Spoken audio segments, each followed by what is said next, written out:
Когато орем нивата и сме поливали с капково, не бива да заораваме и капковото напояване, защото тази пластмаса отива в земята. Нека да анализираме отпадъка, който има в близост тук и който е начатък на едно поредно незаконно сметище. Те и законните сметища са проблемни, защото и това не е решение на отпадъка. Така, Би-58. В Огняново явно живеят много търпеливи хора.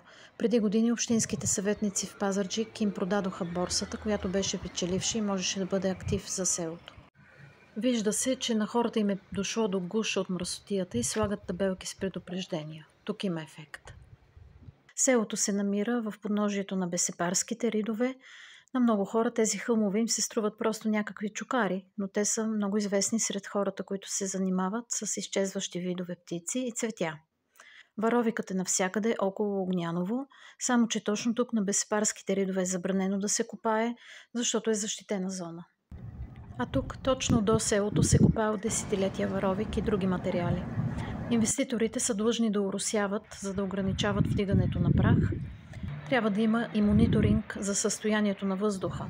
Ще проверя според РИОСВ дали въздухът тук е чист. Както много други села в Пазарджишко, и Огняново е един запрашен бисер, който трябва да изчистим, за да видим. Тук е открито светилището на трите нимфи. Намерени са много неща, сред които огледала от олово с надпис „Аз съм красотата“.